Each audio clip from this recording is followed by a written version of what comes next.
With these words he hastily departed, and we, after agreeing to meet at Silvio's, dispersed to our various quarters.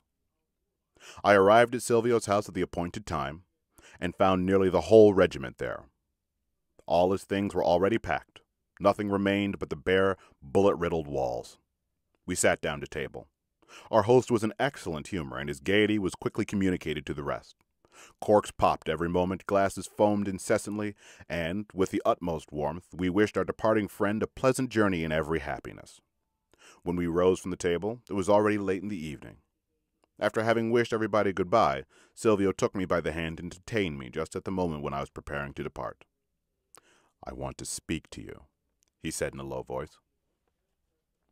I stopped behind. The guests had departed, and we two were left alone. Sitting down opposite each other, we silently lit our pipes. Silvio seemed greatly troubled.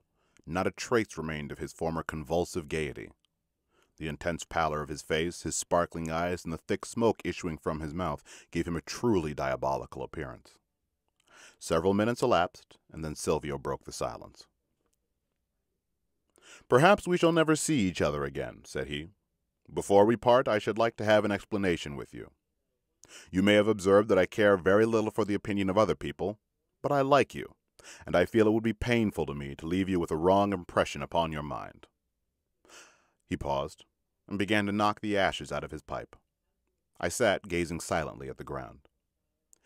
"You thought it strange," he continued, "that I did not demand satisfaction from that drunken idiot.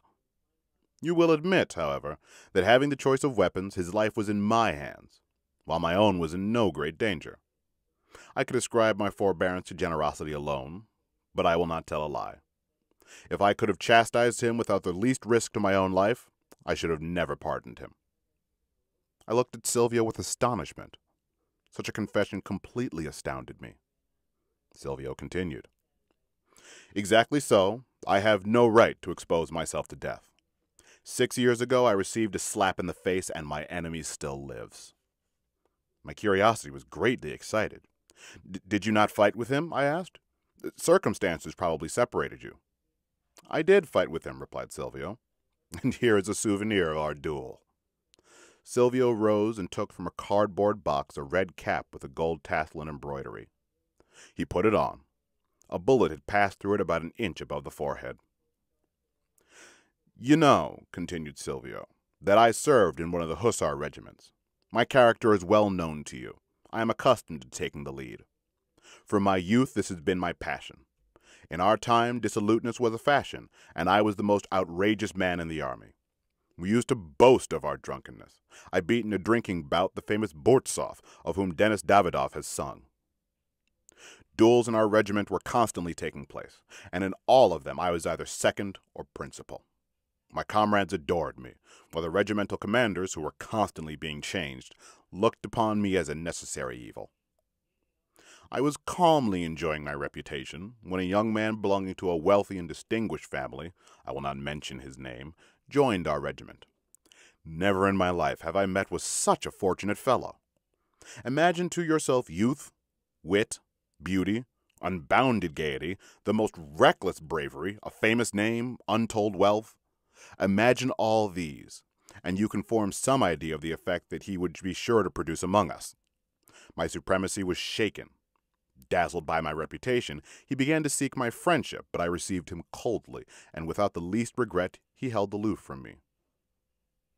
I took a hatred to him. His success in the regiment and in the society of ladies brought me to the verge of despair. I began to seek a quarrel with him.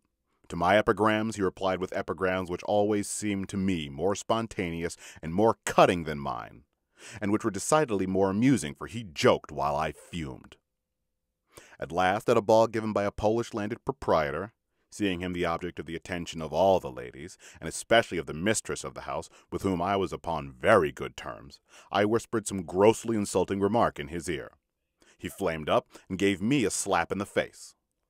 We grasped our swords, the ladies fainted, we were separated, and that same night we set out to fight. The dawn was just breaking. I was standing at the appointed place with my 3 seconds.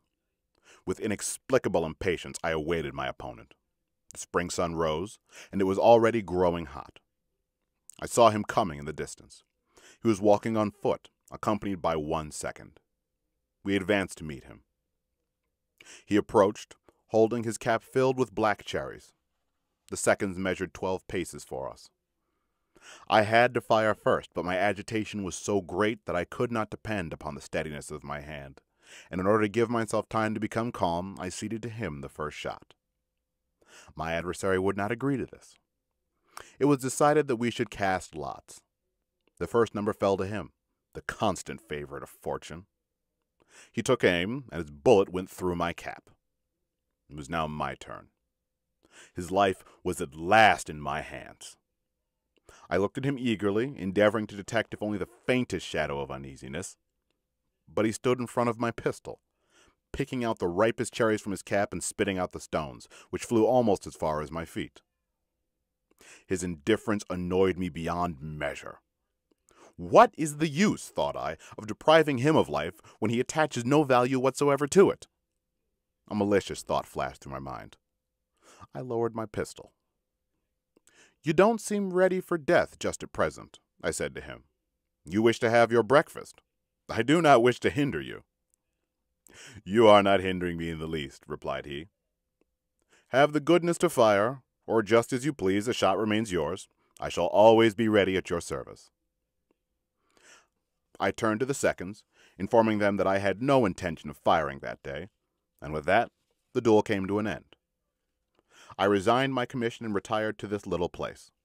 Since then, not a day has passed that I have not thought of revenge, and now my hour has arrived. Silvio took from his pocket the letter that he had received that morning and gave it to me to read. Someone, it seemed to be his business agent, wrote him from Moscow that a certain person was going to be married to a young and beautiful girl. "You can guess," said Silvio, "who the certain person is. I am going to Moscow. We shall see if he will look death in the face with as much indifference now, when he is on the eve of being married, as he did once with his cherries." With these words, Silvio rose, threw his cap upon the floor, and began pacing up and down the room like a tiger in his cage. I had listened to him in silence. Strange conflicting feelings agitated me. With these words, Silvio rose, threw his cap upon the floor, and began pacing up and down the room like a tiger in his cage. I had listened to him in silence. Strange conflicting feelings agitated me. The servant entered and announced that the horses were ready. Silvio grasped my hand tightly, and we embraced each other. He seated himself in his telega, in which lay 2 trunks, one containing his pistols, the other his effects. We said goodbye once more, and the horses galloped off.